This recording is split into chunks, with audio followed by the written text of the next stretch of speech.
We are having rainy, gloomy, chilly weather in the Northeast this weekend, and so I thought it would be a nice weekend to make a soup. And I haven't made pasta fagioli in a while, so I thought that would be a good one to make.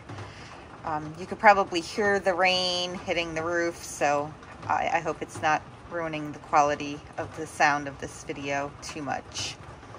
So let's get started.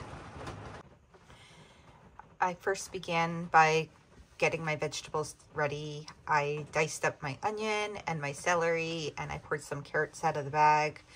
And I'm just gonna put this to the side for now while I go ahead and fry up my ground beef. My veggies are now sitting to the side, and I put a light coat of olive oil cooking spray in the pan, and I put the meat in, and now I'm gonna fry this up on a medium heat, stirring it occasionally while breaking it apart.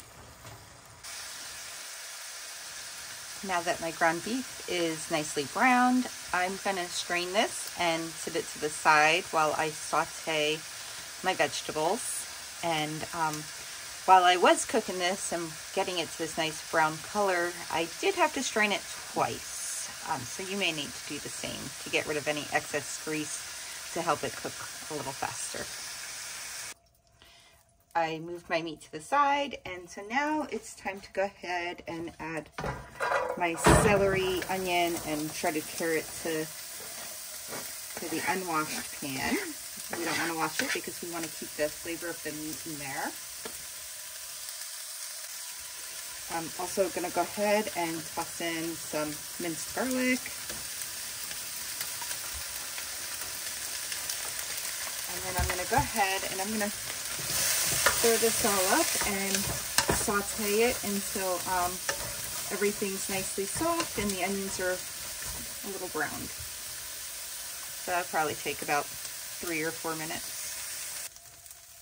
Now that my vegetables are done and ready to go, it's time to start mixing everything together in my big soup pot. I'm going to first begin by tossing in my ground beef. And then I'm going to go ahead and add in my vegetables. And this might be tricky because the cabinet is not very high.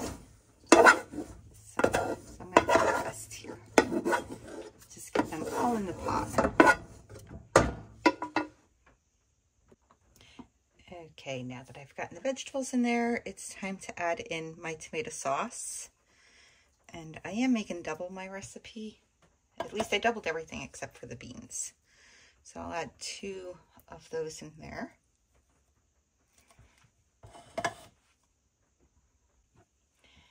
And now I'm going to add in my diced tomatoes. And I went with this basil, garlic, and oregano because I like the extra flavor, but you could either go with one that's flavored or a plain one.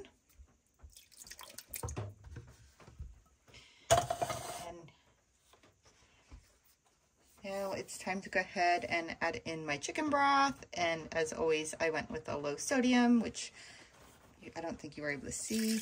And here is the moment of truth. I have 2 of these, and I'm not sure if my pot here is going to be big enough. So we are going to find out.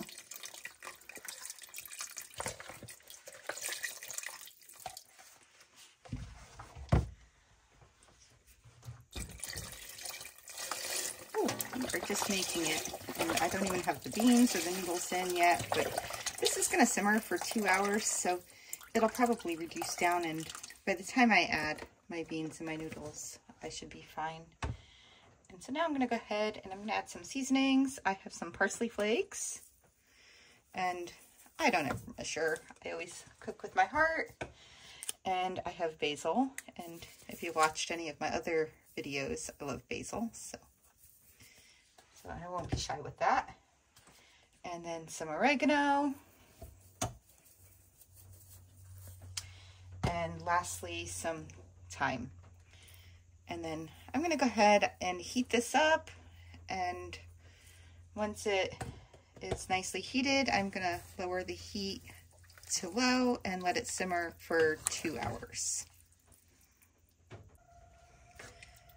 And while this is heating and then simmering for that 2 hours, I will be sure to stir occasionally. And if you watched any of my other videos, I do love this wooden spoon here because it has a nice flat edge, and so you can easily scrape the bottom of the pot without scratching it and not leaving any food behind to stick to the bottom. Now that my soup has been simmering for 2 hours, I'm gonna go ahead and add in my Great Northern beans and my dark red kidney beans.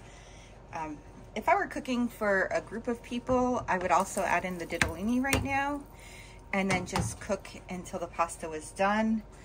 But since I'm only cooking for myself, what I'm gonna do is I'm gonna let this heat up for about 5 more minutes, and then I'm gonna transfer 1 serving size into a smaller pot, and I'm gonna add my ditalini noodles to that, and then just make just enough for 1 serving. I went ahead and added 1 serving size over to another pot, and now I'm gonna add in some ditalini. And I'm just gonna add in a handful, and I'm gonna do just a little bit more.